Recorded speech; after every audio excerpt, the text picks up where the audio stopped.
अस्सलाम दोस्तों, इनसाइड में मुतफक्कर में खुशामदीद ले जनाब। सन्नाटा, मुकम्मल सन्नाटा, फुल टाइम सन्नाटा। और इस सन्नाटे के अंदर इमरान खान साहब आके बैठे हैं जनाब कैंप।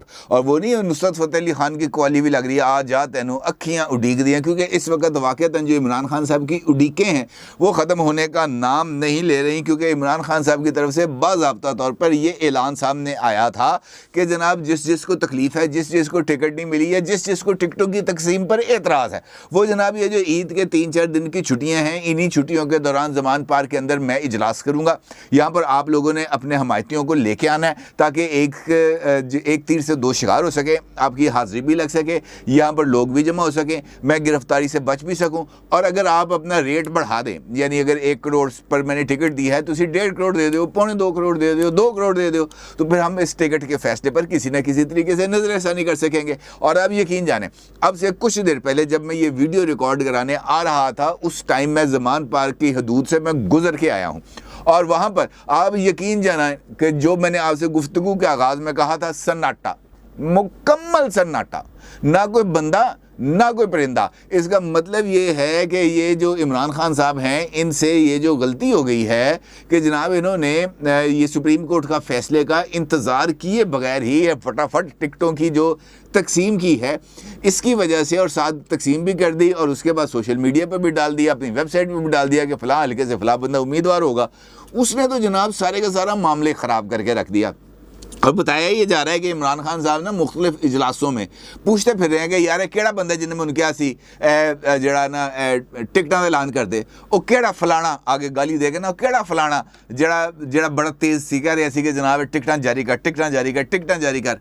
वो किसी ने कान में आके कहा कि जनाब किसी ने नहीं आपको कहा था, अगर आप यकीनी तौर पर अगर कोई ऐसा बंदे को तलाश करना चाहते हैं जिसने आपसे ये बात कही थी कि जनाब ये जो है आप टिकटों की अनाउंसमेंट कर दें, तो उसके लिए बेहतर ये है कि ये दरवाज़ा खोलेंगे, दरवाज़ा जैसे ही आप खोलेंगे आपको बंदा सामने नज़र आएगा।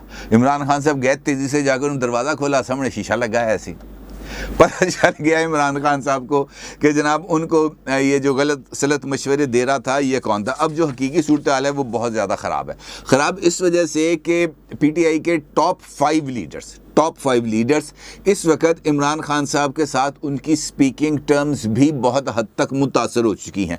और उन 5 लीडर्स में से 2 ने तो बरअमला नेशनल मीडिया पर आकर अपनी रिजर्वेशंस का इजहार कर दिया, और एक ने तो खुले डुले अंदाज में इस बात का भी ऐलान कर दिया कि अगर इमरान खान की चॉइस एक मरतबा फिर उस्मान बुज़दार जैसा ही करैक्टर है या उस्मान बुज़दार है, तो फिर इमरान खान को पंजाब की पॉलिटिक्स और अपनी जमात पर फातिहा पढ़ लेनी चाहिए। क्योंकि इस मरतबा इमरान खान साहब के इस मिस एडवेंचर को उनकी जो मुखालिफिन है वो तो दरकिनार, ना पंजाब की अवाम और ना खुद उनकी अपनी जमात से ताल्लुक़ रखने वाले अरकान असम्बली कबूल करेंगे। लिहाजा इमरान खान साहब ज़रा सोच समझ के फ़ैसला करें। और इसके साथ साथ जेलम से जो उम्मीदवार थे उनकी तरफ से बड़ा शदीद रद्द-ए-अमल आया, यानी फवाद चौधरी साहब की तरफ से। शाह महमूद कुरैशी साहब के साथ तो सबसे ज़्यादा बुरा हुआ।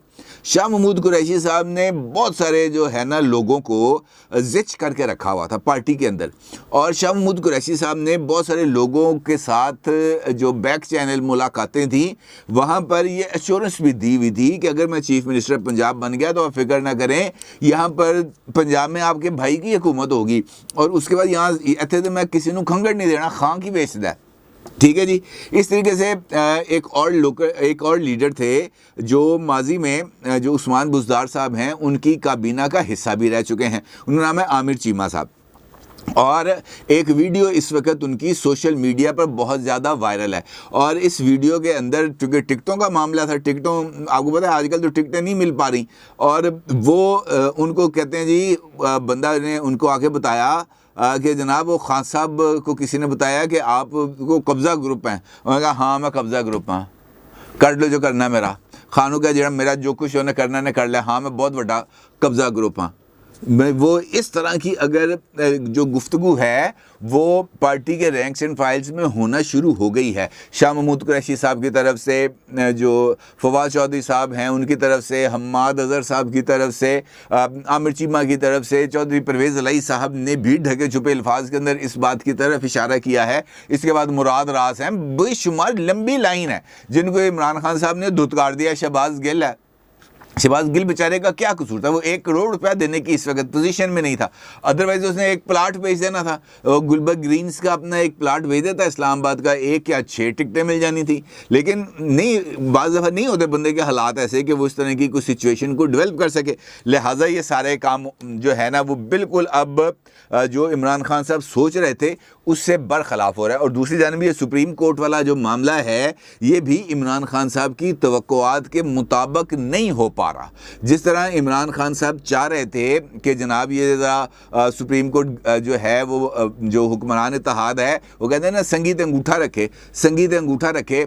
1 बजे कवे कि जनाब मुज़ाकरात करो तो 4 बजे कवे रिपोर्ट पेश करो, तो उस तेज़ रफ्तारी के साथ काम नहीं हो सका, क्योंकि इस 1 से 4 बजे के दौरान जो हैं मौलाना फजल रहमान ने भी आके तो खरी खरी सुना दी, बिलावल साहब ने भी आगे खरी खरी सुना दी, और उसके बाद से तो मुसलसल हो रही है। और उसके बाद फिर ये जो सिचुएशन बनी वो हम ख्यालों के अंदर भी फूट पड़ गई, तो वो एक नई सिचुएशन डेवलप हो गई। अदरवाइज़ इमरान खान साहब जब ये परसों ये समात जारी थी जुमेरात वाले दिन, उस वक्त तो इमरान खान साहब छलांगे लगा रहे थे। वो उस वक्त ये समझ रहे थे कि जनाब आज तो इलेक्शन की तारीख आवे ही आवे, आज तक हम होवे। लेकिन ऐसे नहीं होता ना यार, ये जिंदगी, ये जो सियासत है ये इस तरीके से नहीं चला करती। अदरवाइज़ शाह महमूद कुरैशी साहब को ये कहने की ज़रूरत पड़ती कि जनाब सियासी जो है जमातों के दरमियान ये जो गुफ्तगू है अगर आगे ना बढ़ी तो फिर बहुत ही ज़्यादा मुश्किलात सिचुएशन आ जाएगी, क्योंकि हुकूमत 14 मई को इलेक्शंस कराने के लिए तैयार नहीं है। और सुप्रीम कोर्ट अगर अपने फ़ैसले पर कायम रहती है तो फिर इसके नतीजे में एक ऐसी सिचुएशन डेवलप हो जाएगी, एक ऐसा डेडलॉक क्रिएट हो जाएगा, एक ऐसा बॉटलनेक क्रिएट हो जाएगा जो किसी भी सूरत ख़त्म नहीं होगा। अब अगर बॉटलनेक ख़त्म नहीं होता, ये डेडलॉक बरकरार रहता है, तो और सियासी जमातें जो हैं वो आपस में मुज़ाकरात के ज़रिए कोई हल नहीं निकाल पाती, तो फिर सुप्रीम कोर्ट क्या कहेगा? सुप्रीम कोर्ट कहेगा जनाब 14 मई को इलेक्शन करा लो, यही कहेगा ना। इलेक्शन कमीशन कहेगा जनाब सरकार ने पैसे नहीं दिए। सरकार को ज़ोर ज़बरदस्ती करके अगर वो कहते हैं जनाब पैसे मिल भी जाएं तो फिर इलेक्शन कमीशन कहेगा कि जनाब ये 14 मई को इलेक्शन नहीं हो सकते क्योंकि पैसे हमें देर से मिले हैं। प्रिंटिंग प्रेस जो अभी ईद की छुट्टियां जारी थी वहाँ पे अभी कागज़ ख़त्म हो गया है, ये कागज़ अभी हमने इम्पोर्ट करना है, इसके लिए कम अज़ कम अभी हमें मज़ीद 1 महीना या 1.5 महीने का वक्त चाहिए। तो कोई भी टेक्निकल ग्राउंड्स के ऊपर इलेक्शंस को आगे कराना कोई मसला नहीं है। लेकिन इस सारी सिचुएशन के दौरान वो लोग जो पाकिस्तान तहरीके इंसाफ में इमरान खान साहब की मोहब्बत में यहाँ पर आकर दिन रात उन्होंने भंगड़े डाले हैं, वो बेचारों को टिकटें नहीं मिली। अब टिकटें ना मिलना और बात है कि जनाब टिकट नहीं मिली, लेकिन जब ये वाली खबरें सामने आती हैं कि जनाब पैसे देने के बावजूद टिकट नहीं मिली, या मैंने 1 करोड़ रुपया कहा था, फलां बंदा गया उसने 1.5 करोड़ रुपये ले दिया, तो फिर वो अंदर से ही गुफ्तगू शुरू हो जाती है जनाब है फिर दसो की हो रहा है, इतने रेट इतने बोली लगनी टिकटां दी। और उसके बाद फिर ये सवाल भी किया जा रहा है अब कि जनाब पैसे तो आपको दे भी दें, लेकिन इस्टेब्लिशमेंट के साथ आपकी अभी तक जो है वो कुट्टी चल रही है, इस्टेब्लिशमेंट के साथ आपकी यस नहीं हुई। तो इस सिचुएशन के अंदर गारंटी क्या है कि जो हम इन्वेस्टमेंट करेंगे वो इन्वेस्टमेंट हमें पूरी मिल जाएगी? हम टिकट के लिए पैसे दें, हम शौकत खानम को डोनेशन दें, हम इमरान खान साहब के जलसे का ख़र्चा उठाएं, उसके बाद हम अपनी इंतखाबी मुहिम चलाएं, हम पोलिंग वाले दिन के लिए बंदोबस्त करें, हम रोटी पानी का बंदोबस्त करें, पोलिंग डे के ऊपर ट्रांसपोर्ट का बंदोबस्त करें। लेकिन इसके बावजूद भी अगर डस्का वाली धुंध छा जाए या जो डब्बे जो हैं वो बदल दिए जाएं, या फिर कुछ ऐसा हो जाए कि जो मुख्तलिफ ताकतवर लोग हैं जिनको टिकट्स नहीं मिली पीटीआई के अंदर, वो इंडिपेंडेंट खड़ा होकर पीटीआई के वोट को 3-3, 4-4 हिस्सों में तकसीम कर दें, तो ऐसी सूरत में हम कहाँ खड़े होंगे? अब इस सवाल का जवाब इमरान खान साहब के पास नहीं है। इमरान खान साहब की तरफ से ऐलान किया गया कि जनाब आ जाओ, और वहाँ की जो सिचुएशन है मैंने आपको बता दी। शाह महमूद कुरैशी को डर लगा पड़ा है इस वक्त कि भाई अगर इस सिचुएशन के अंदर भी हमें कोई रास्ता नहीं मिला तो हम आगे कैसे बढ़ेंगे, किस तरीके से हम ये सिचुएशन को आगे निकालेंगे, क्योंकि उनके हाथ से भी जिसके लिए वो तगो दौ कर रहे थे वो चीफ मिनिस्टर थी ना, वज़ीर ख़ारजा तो 2 दफ़ा रह चुके हैं। अब उनके पास वज़ीर ख़ारजा रहे ना रहे, उनको इस बारे में कोई चाव नहीं रह गया। चीफ मिनिस्ट्री पंजाब की एक ऐसी चीज़ है जहाँ पर बैठकर आप पूरे पाकिस्तान पर हुकूमत कर सकते हैं।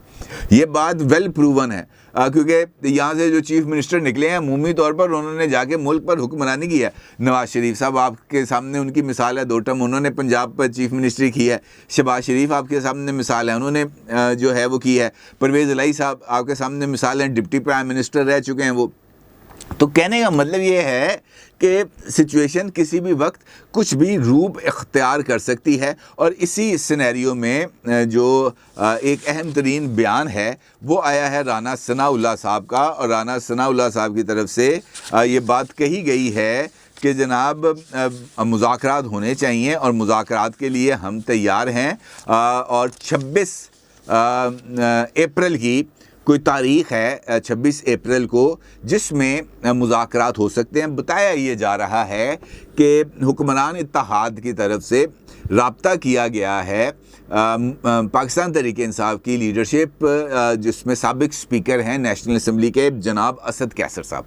असद कैसर साहब से राब्ता किया गया है और असद कैसर साहब से मिलने की ख्वाहिश का इजहार किया गया है, और इसकी तस्दीक है, जैसे मैंने आपको बताया ना कि राना सनाउल्लाह ने भी इसकी तस्दीक की है, लेकिन उस शख्सियत ने भी इस बात में तस्दीक की है जिसने असद कैसर को फ़ोन किया था, और फिर असद कैसर साहब ने भी तस्दीक की है। सरदार अयाज सादिक साहब ने रब्ता किया है जनाब असद कैसर साहब से, और ये तय पाया है कि जनाब मिलकर बैठना चाहिए, जिस पर उन्होंने भी आमादगी ज़ाहिर की है। और इब्तदाई तौर पर ये जो वफ़द है ये मिलेगा मुस्लिम लीग नून का, जिसमें अयाज सादिक साहब शामिल होंगे, जिसमें साद रफ़ीक साहब शामिल होंगे, और इसमें जो हैं कमर ज़मान कायरा साहब शामिल होंगे, और वहाँ से शामिल होंगे जनाब असद कैसर साहब, परवेज़ खटक साहब, और वो बैठ के आपस के अंदर को गुफ्त शनीद करेंगे और देखेंगे कि जनाब कौन से तरीके से इस मामले को लेके आगे बढ़ना है, क्योंकि 27 को है क्या नाम देते हैं सुप्रीम कोर्ट की हेयरिंग, और उस हेयरिंग का बेस करेगी उसका जो एंड रिज़ल्ट है वो ये 26 अप्रैल को होने वाली मीटिंग का, क्योंकि अगर इसके अंदर कोई पेशरफ्त होती है तो फिर 27 अप्रैल को सुप्रीम कोर्ट के सामने ये बात कही जा सकती है कि जनाब ज़रा 2 दिन और दे दें, ज़रा 4 दिन और दे दें, हम किसी नतीजे पर पहुंचने वाले हैं। तो सुप्रीम कोर्ट हो सकता है दे दे 2-4 दिन, लेकिन अगर डेडलॉक आ जाता है तो फिर सिचुएशन ख़राब हो जाएगी, और फिर उसके बाद जो स्ट्रेटजी है उसके बारे में ये बताया जा रहा है कि नई कुछ स्ट्रेटजी इवॉल्व की जा रही है, और उस हवाले से कोई इजलास है जो मेरा ख़्याल है कि कल होने जा रहा है, और फिर देखेंगे कि उस इजलास का क्या नतीजा निकलता है, और क्या जो नई डेवलपमेंट्स हैं उस डेवलपमेंट में ये जो सन्नाटा है पीटीआई का, ये इसमें कुछ कमी आती है या ये सन्नाटा ऐसे ही बरकरार रहता है। अपनी राय का ज़रूर इज़हार कीजिएगा। आपका बहुत शुक्रिया। अल्लाह हाफ़िज़।